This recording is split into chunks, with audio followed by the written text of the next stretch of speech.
Bab 2743. Aku tak terkalahkan. Mendengar perkataan Mileye, penjaga kiri sedikit malu. Tuan muda, ini. Mileye tersenyum dan berkata, milik ayahku adalah milikku. Jika penguasa dunia langit tidak menginginkannya, biarkan dia datang kepadaku. Setelah berbicara, dia memimpin Kuila menuju kejauhan. Di tempat itu, penjaga kiri menghela nafas dengan suara rendah. Apa ini? Sebenarnya, mereka tidak mengerti sikap klan Yang. Artinya, siapa yang ingin diangkat oleh klan Yang menjadi calon kepala keluarga. Namun, jika Mileye akan dinobatkan sebagai calon kepala keluarga, Master Pedang berbaju biru tidak pernah umumkan di klan Yang, bahkan tidak disebutkan keberadaan Mileye.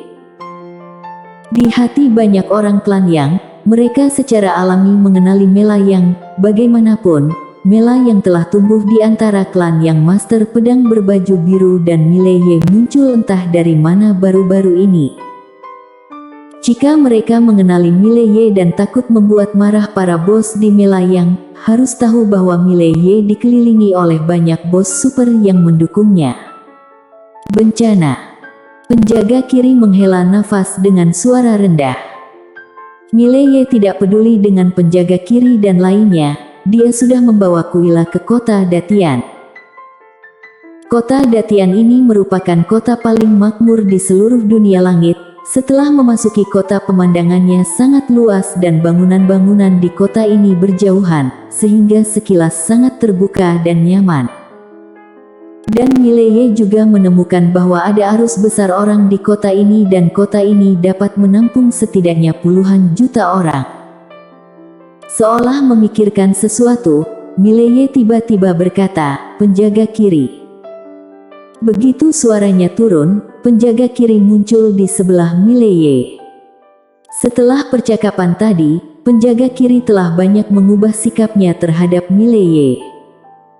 Seperti yang Mileye katakan, tidak peduli bagaimana Mileye dan Mela yang bertarung, itu jelas bukan sesuatu yang bisa membuat mereka, para minion level rendah, bisa terlibat. Dalam hal ini, mengapa harus menentang? Sadarilah bahwa penjaga kanan telah dipenggal. Mileye melirik orang-orang di kota, dan kemudian bertanya, apakah klan yang memilih talenta luar biasa dari kota ini setiap tahun? Penjaga kiri mengangguk, ya. Kekuatan yang kuat membutuhkan darah segar. Entah di tempat lain, tapi di dunia langit, kami memilih beberapa talenta dan iblis unggul setiap beberapa tahun dan mengolahnya. Mileye mengangguk sedikit, dan dia menoleh untuk melihat penjaga kiri. Penguasa duniamu masih belum datang menemuiku.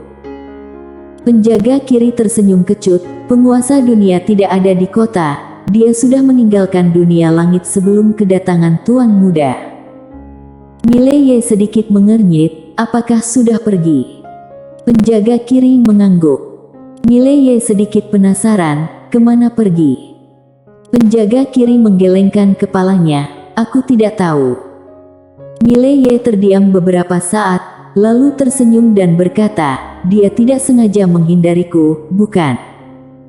Penjaga kiri tersenyum mengejek, namun tidak berani menjawab. Mileye tiba-tiba tertawa dan berkata, pergilah ke kediaman penguasa kotamu. Penjaga kiri mengangguk cepat, baik. Setelah berbicara, dia memimpin. Pada saat ini, Kuila tiba-tiba berkata, saudaraku, aku akan berbelanja. Mileye ragu-ragu, lalu berkata, hati-hati. Kuila tersenyum dan berkata, oke.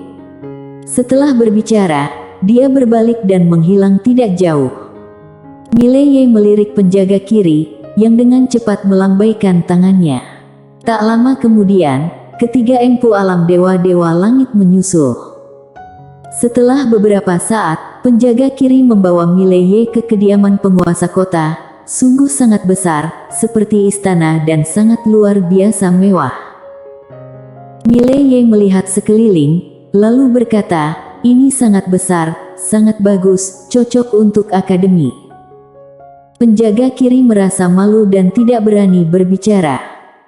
Pada saat ini, seorang lelaki tua tiba-tiba muncul di hadapan Mileye. Lelaki tua itu memandang Mileye dengan dingin. Ini kediaman penguasa kota, orang luar tidak diperbolehkan masuk tanpa izin. Selain itu, penjaga kiri buru-buru berkata, "Pak Zhou, ini tuan muda." Orang tua itu tanpa ekspresi, tidak ada yang bisa melakukannya. Ekspresi penjaga kiri tiba-tiba membeku. Pada saat itu, Mileye tiba-tiba berkata, "Penjaga kiri, apakah dunia langit ini milik klan Yang?" Penjaga kiri berkata, "Tentu saja." Mileye mengangguk, dan saat berikutnya, dia tiba-tiba menghilang di tempatnya. Di hadapan Mileye, setitik cahaya pedang muncul dan sesaat, Mileye langsung melarikan diri dan muncullah alam semesta dan saat berikutnya, 4 bayangan datang langsung dari sana. Pak Zhou terhuyung melewatinya. Instan tak terkalahkan. Saat Mileye menggunakan pedang ini, wajah Pak Zhou berubah drastis. Dia merentangkan telapak tangannya dan perisai hitam tiba-tiba berdiri di depannya. Namun, saat 4 bayangan muncul, perisai hitam itu tiba-tiba hancur dan segera setelah itu, 4 pedang Tao menebas tubuh Pak Zhou itu. Cici-cici. Saat 4 suara robekan bergema, Pak Zhou dan perisainya berubah menjadi beberapa bagian berserakan di tanah, darah berceceran. Saat ini, Mileye sudah muncul tidak jauh di belakang Pak Zhou. Pedang diterima. Mileye berjalan perlahan menuju kejauhan, "Bersihkan, aku tidak suka bau darah." Penjaga kiri langsung membatu di tempatnya. Harus mengatakan bahwa penjaga kiri benar-benar tercengang saat ini. Pembunuhan instan. Tahukah bahwa Pak Zhou juga merupakan master tingkat 5 alam dewa? Tingkat master ini adalah yang kedua setelah penguasa dunia di seluruh dunia langit. Namun, pada saat ini, menghadapi pedang menakutkan Mileye, dia bahkan tidak bisa melawan. Tidak, dia dibunuh secara langsung. Terlalu menakutkan. Penjaga kiri sangat terkejut. Pada saat ini, dia percaya bahwa, apalagi dia, bahkan jika penguasa dunia ada di sini, dia mungkin tidak dapat menerima pedang Mileye sekarang. Putra Master Pedang. Penjaga kiri tiba-tiba berbalik dan meraung, "Masih tidak bersih-bersih. Tahukah kamu bahwa tuan muda tidak menyukai bau darah?" Segera, seseorang datang untuk membersihkannya. Mileye merosot di kursi setelah memasuki aula. Alam ilusi. Dia menggunakan tak terkalahkan instan 2 kali dalam waktu singkat, yang menghabiskan terlalu banyak. Berdasarkan kekuatannya saat ini, batasnya seharusnya 3 kali lipat. Namun, jika dia menggunakannya lagi sekarang, dia tidak dapat memperkirakan konsekuensinya. Karena dia sudah lemah sekarang.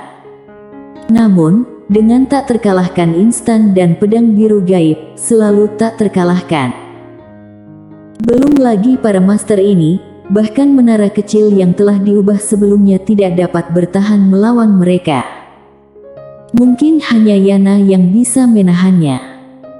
Pada saat ini, penjaga kiri muncul di luar pintu dan penjaga kiri membungkuk sedikit, "Tuan muda." Mileye mengeluarkan ramuan dan mengambilnya, lalu berkata, "Masuk." Penjaga kiri berjalan ke aula, dan saat ini, Mileye tampak tenang. Mileye berkata, "Aku akan mengambil alih dunia langit.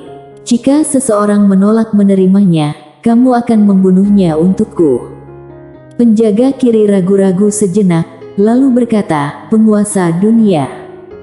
Mileye memandang penjaga kiri dengan ekspresi tenang, "Jika dia menolak menerima, bunuh dia juga." Penjaga kiri terdiam.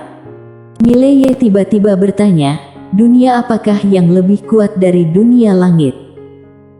Penjaga kiri berkata dengan suara yang dalam, "Itu seharusnya dunia tengah, di mana ada master super di atas alam dewa. Entah itu dewa langit, dunia Chang, Luo, atau dunia langit, semuanya dikuasai dunia tengah. Selain itu, menurutku dunia tengah mengelola hampir ratusan alam semesta mirip dengan dunia langit. Penguasa dunia tengah, bukan penguasa-penguasa dunia, tetapi dewa dunia, dewa alam dunia, setara dengan seorang pangeran kecil di dunia sekuler. Sebuah token link dapat secara instan memobilisasi kekuatan master yang tak terhitung jumlahnya. Dewa dunia. Mileye tersenyum dan berkata, penguasa dunia langit pergi ke dunia tengah, kan? Penjaga kiri ragu-ragu, lalu mengangguk. Mileye tersenyum tipis, dan berkata dengan lembut, jadi, para dewa dunia tengah nyaris tidak mampu menjangkau lingkaran inti suku klan Yang. Apakah itu benar? Penjaga kiri menggelengkan kepalanya dan tersenyum kecut, aku tidak tahu itu. Setelah hening beberapa saat, Mileye berbisik di dalam hatinya, menara kecil, kamu telah tinggal bersama ayah, apakah kamu tahu klan Yang? Menara kecil berkata, aku tidak tahu. Mileye mengerutkan kening. Menara kecil berkata, majikan muda, izinkan aku memberitahumu, pengaruh suku klan yang pasti tidak didirikan oleh tuannya. Pemiliknya tidak terlalu tertarik untuk menciptakan suatu kekuatan. Oleh karena itu, yang menciptakan kekuatan ini pastilah Ibu Ratu Su. Jika benar didirikan oleh Ibu Ratu Su, maka Tuan Sue benar-benar merupakan ahli waris yang sah. Mileye cemberut di seluruh wajahnya. Menara kecil berkata lagi, sebenarnya majikan muda, apa pedulimu dengan suku klan yang ini? Jangan lupa, ada Kak Destiny di belakangmu. Dibandingkan dengan saudara perempuan Destiny, klan Yang. Tanpa campur tangan sang master, bukankah itu akan menjadi perbedaan 108.000 mil? Mileye terdiam. Menara kecil melanjutkan, namun, menurutku Tuan ingin kamu mewarisi klan Yang. Mileye tersenyum dan berkata, mengapa? Menara kecil berkata, cincin itu, yang ditinggalkan oleh Tuan untukmu, pernah dipakai oleh Tuan sendiri. Jelas sekali sikapnya sudah sangat jelas. Namun, topi konyol ini tidak cukup level untuk mengenali cincin ini. Menurutku cincin ini hanya diketahui oleh kalangan inti klan Yang, seperti yang setingkat Kak Nanda. Mileye terdiam beberapa saat, dan berkata, lalu menurutmu apa yang harus aku lakukan sekarang? Teruskan, menurutku, aku akan membunuh banyak orang. Apa yang kamu takutkan? Menara kecil tiba-tiba berkata dengan marah, majikan muda, aku tidak terlalu menyukaimu sekarang. Mengapa kamu tidak fleksibel? Mileye membeku. Menara kecil terus berkata dengan marah, kapan kamu menjadi begitu tidak berdarah? Bagaimana dengan Mileye, yang memiliki ide buruk untuk membunuh di kota Kinceng? Bagaimana dengan Mileye, yang berani membantai sejuta makhluk spiritual untuk adik perempuannya? Perlu kamu ingat apakah itu dunia langit atau dunia tengah, mereka semua adalah bawahan keluarga Yang. Kata Bima Sakti, mereka bekerja untuk keluarga kita, anak yang berani menindas atasan. Bukankah itu berlawanan dengan intuisi? Bukan bahwa kamu akan macam-macam dengan mereka, mereka main-main denganmu terlebih dahulu. Apakah kamu takut persetan dengan mereka? Bunuh suku mereka, bunuh sekelompok tuan yang kuat, dan mereka akan tahu untuk menghormatimu. Apa yang dikhawatirkan? Mileye terdiam. Menara kecil melanjutkan, kamu adalah tuan muda, kamu adalah putra dari tuan dan kamu adalah pewaris sah dari klan Yang, tetapi mereka tidak mengenalimu, kan? Ini hal yang kotor. Majikan muda, kamu harus ingat satu hal, yaitu orang-orang ini, jika mereka tidak dilindungi oleh tuan, mereka bahkan bukan kentut. Mengapa tuan mengizinkan mereka membuat ini? Klan Yang, mengapa memberimu cincin itu? Jelas, hanya ingin membantumu.